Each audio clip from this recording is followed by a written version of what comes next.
मेरी बड़ी बहन रोज रात को 12 बजे उठकर रोने लग जाती और अपने नाखूनों से खुद को काटने लग जाती।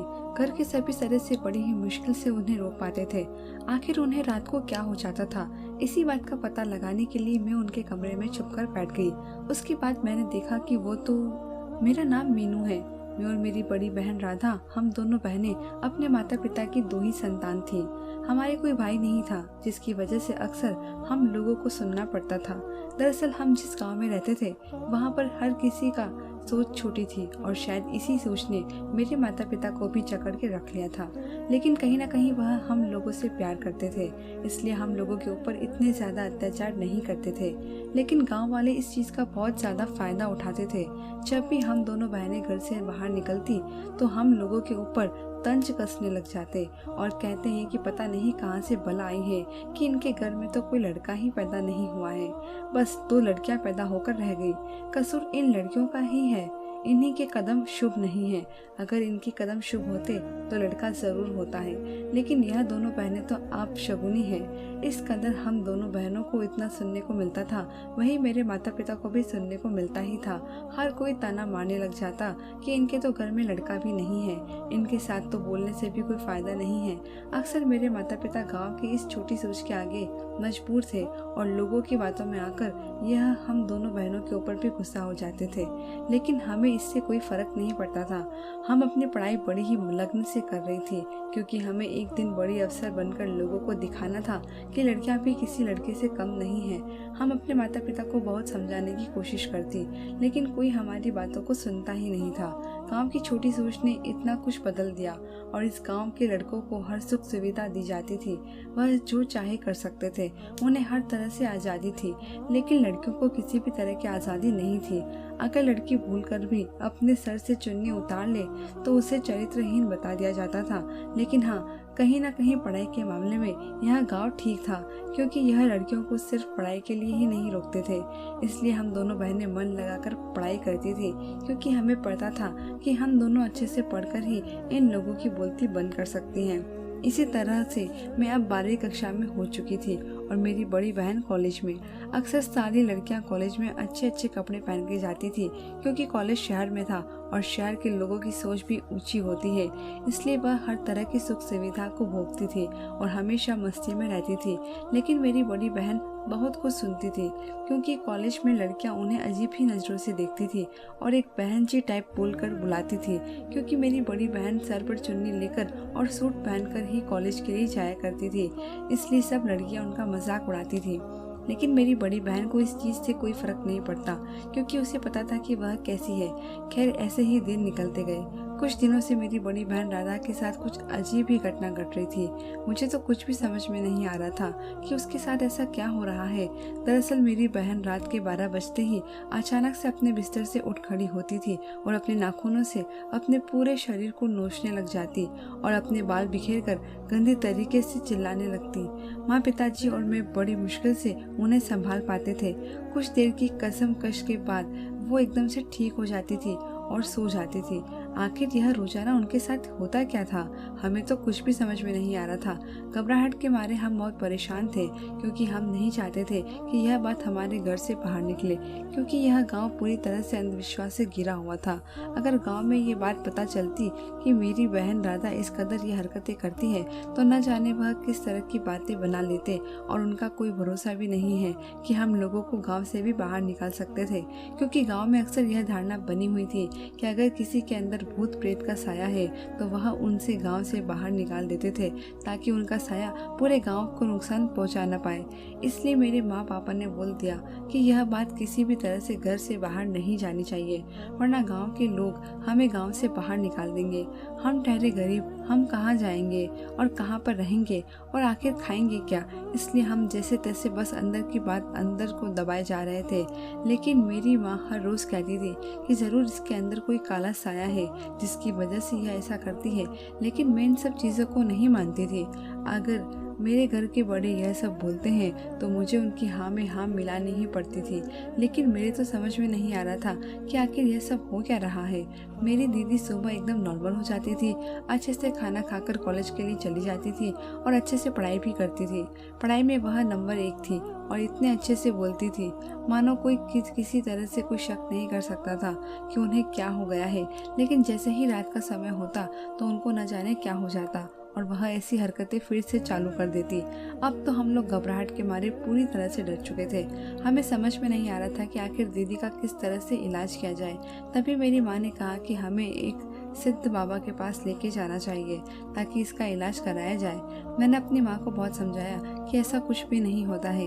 इन अंधविश्वास के चक्कर में हम लोग नहीं पड़ना चाहते। क्यों ना दीदी को किसी डॉक्टर से इलाज कराया जाए, क्योंकि मुझे पता है कि दीदी कॉलेज में जाती है तो सब लड़के लड़कियाँ इनका मजाक बनाते हैं, जिसकी वजह से काफ़ी टेंशन में रहती है और गांव में जब निकलती है तो सब लोग इसे अपशकुनी कहते हैं कि इनके घर में किसी वजह से लड़का नहीं हुआ है और ऊपर से पढ़ाई का भी प्रेशर, जिसकी वजह से शायद दीदी के दिमाग की हालत ठीक नहीं है।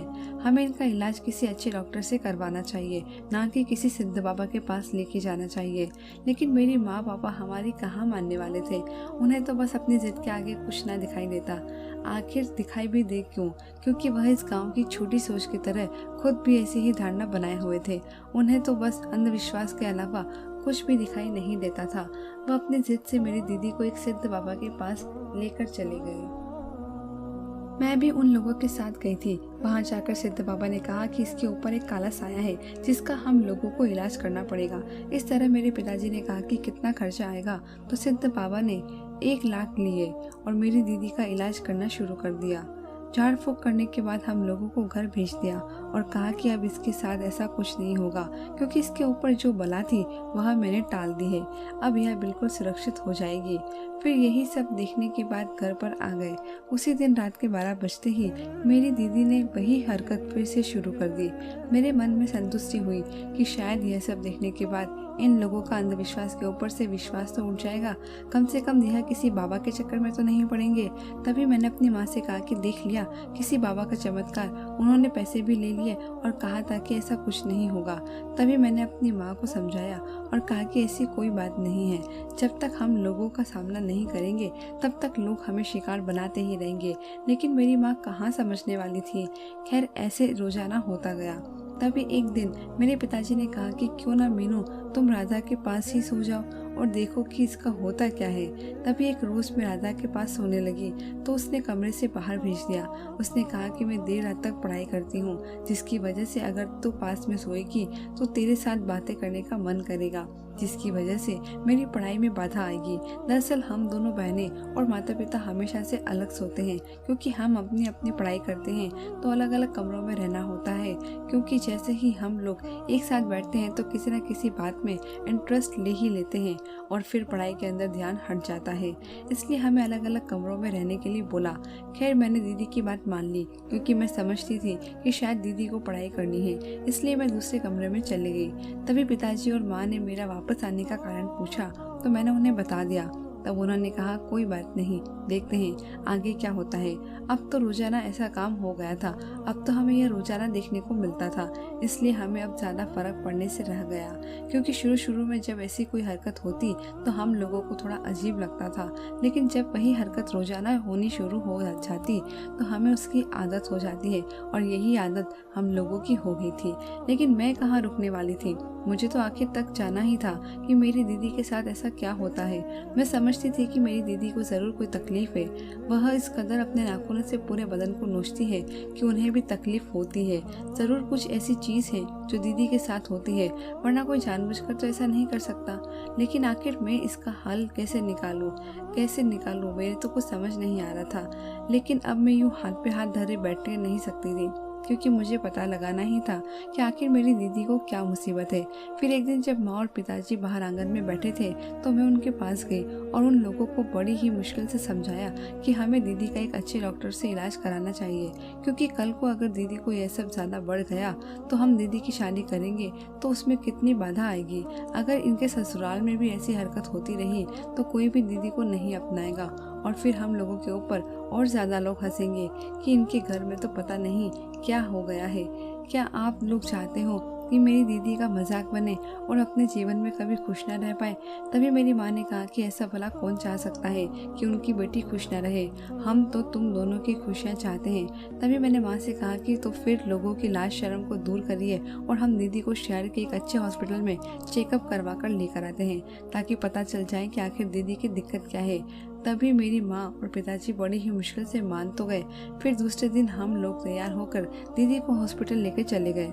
डॉक्टर ने चेकअप वगैरह किया और फिर हम लोगों को कुछ घंटे के लिए इंतज़ार करने के लिए बोल दिया और कहा कि जब तक रिपोर्ट्स नहीं आ जाती तब तक कुछ भी बताना सही नहीं है, इसलिए जब तक रिपोर्ट्स आती है आप इंतज़ार कीजिए।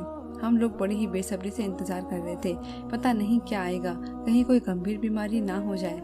हम लोगों को तो बस यही डर लग रहा था। मैं तो हाथ जोड़कर बार बार भगवान से यही प्रार्थना कर रही थी कि मेरी दीदी ठीक हो जाए, क्योंकि मेरी दीदी पढ़ाई में बहुत ज़्यादा अव्वल है। मुझे पूरा यकीन था कि वह एक न एक दिन ज़रूर सरकारी नौकरी लगेगी। लेकिन जब से यह हरकतें होना शुरू हुई थी तब से मेरी दीदी पढ़ाई लिखाई में ज़्यादा मन नहीं लगा पाती थी। आखिर हम लोगों के घर में जो दुख छाया हुआ था वह दूर हो जाए, मैं तो बार बार भगवान से प्रार्थना यही कर रही थी। इतने में हम लोगों का बुलावा आ गया और कहा कि आपकी रिपोर्ट आ गई है। डॉक्टर के कैबिन में जाने के बाद डॉक्टर ने बड़ी ही गहराई से कहा, इनके ऐसी कोई भी बीमारी नहीं है और यह मानसिक तौर पर भी बिल्कुल सुरक्षित है। तभी हम लोगों ने डॉक्टर को सारी बात बताई तो डॉक्टर ने कहा कि मुझे नहीं पता इनके आखिर हो क्या रहा है। इनके पूरे शरीर की जांच की गई है और उनकी मानसिक स्थिति भी पूरी तरह से देखी गई है। यह एकदम सुरक्षित है और सब अच्छा है, इन्हें किसी भी तरह की कोई बीमारी नहीं है। लेकिन यह सब क्या हो रहा है इसका मुझे जरा भी खबर नहीं है। फिर हम लोगों ने डॉक्टर का धन्यवाद किया और घर पर आ गए। अब तो हम सबके मन में यही चल रहा था कि डॉक्टर ने साफ बोल दिया है कि इन्हें कोई भी तरह का रोग नहीं है और इनकी मानसिक स्थिति बिल्कुल ठीक है। तो फिर ऐसा क्या हो रहा है? हम लोगों की तो घबराहट के मारे जान निकले जा रही थी। तभी मेरी माँ ने कहा कि मैंने बोला था ना कि किसी अल्लाह वल्लाह का ही साया है। अब वह एक बाबाजी पाखंडी निकल गए तो इसमें क्या, सभी बाबाजी पाखंडी थोड़ी होते हैं। हमें एक और अच्छे सिद्ध बाबा के पास इसे लेके जाना चाहिए। तभी मैंने अपनी माँ को मना कर दिया और बोला कि ऐसे बाबाओं के ऊपर ऐसे पैसे लगाने से आपको क्या मिल जाएगा। तभी माँ ने कहा कि हमने तुम्हारी बात मानकर डॉक्टर के पास भी चले गए थे, लेकिन क्या हुआ, कुछ भी हाथ नहीं लगा। हमें यह सब पता है कि तू ज़्यादा अपनी ज़बान मत चला। अब मुझे ज़्यादा कुछ बोलने नहीं दिया जाता, बस अपने काम में लग गई। लेकिन मेरे मन में तो समझ नहीं आ रहा था कि आखिर ये सब क्या हो रहा है। तभी एक दिन मैंने दीदी से जिद की कि मैं आपके कमरे में सोऊंगी, क्योंकि मुझे जानना था कि आखिर दीदी के साथ हो क्या रहा है।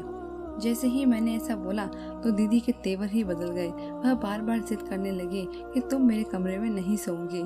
मुझे थोड़ी सी गड़बड़ लगी, क्योंकि दीदी इस कदर कभी भी नहीं करती थी। अगर वह मुझे अपने कमरे में नहीं सुला सकती थी तो बड़े ही प्यार से और आराम से बोलती थी कि मुझे पढ़ाई करनी है। लेकिन आज तो दीदी मानो गुस्से में आ गई हो और मुझे साफ मना कर दिया कि मेरे कमरे में कदम भी मत रखना। लेकिन मुझे तो सब कुछ जानना ही था कि आखिर यह सब क्या हो रहा है और दीदी क्यों इतने बदले हैं। वहाँ पर भी मुझे थोड़ा सा अजीब लग रहा था। खैर एक दिन मैंने सोचा कि क्यों नहीं मैं दीदी के कमरे में छुप कर बैठ जाऊँ और देखूँ कि आखिर होता क्या है।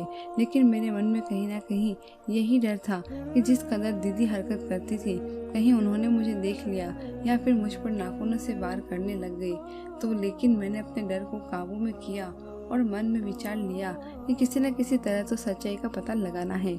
मैंने जैसे तैसे हौसला किया और मन में भगवान का ख्याल लाते हुए सोचने लगी कि जो भी होगा देखा जाएगा।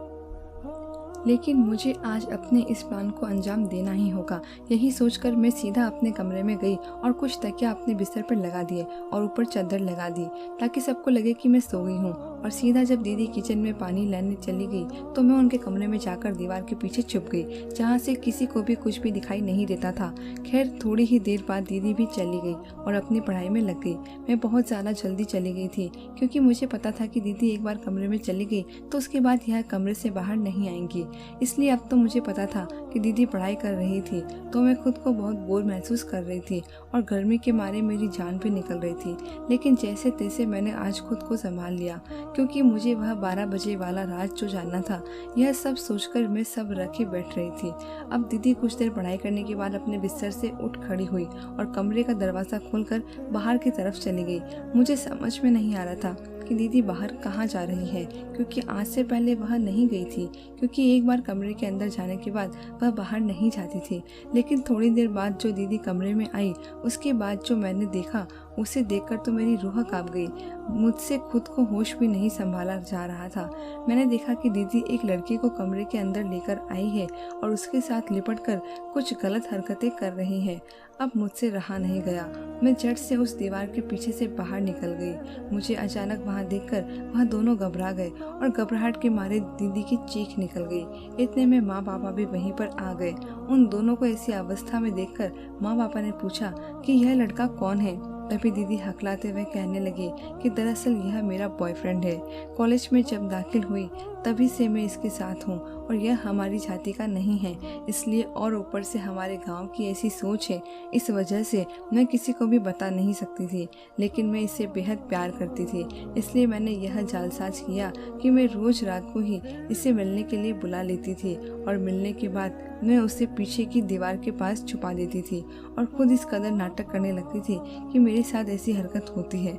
जब सब लोग मुझसे व्यस्त हो जाते थे तो पीछे से धीरे से निकलकर एक कमरे से बाहर चला जाता था और घर से बाहर चला जाता था, और जब कमरे के अंदर आता था तो मैं खुद को लेकर आती थी, क्योंकि छुपते छुपाते बड़ी ही मुश्किल से। यह बात दीदी ने बताई तो मेरे माँ पिता की हालत खराब हो गई। वो अपना सर पकड़कर सोफे पर बैठ गए और मैं सीधा दीदी के पास गई और उनके एक तमाचा दे मारा और कहने लगी कि आपने हम लोगों के विश्वास के साथ ऐसा खिलवाड़ किया। अगर इस लड़के को इतना ही पसंद करती थी तो हमें बता भी देती। हम लोग तुम्हें लेकर कितना परेशान थे।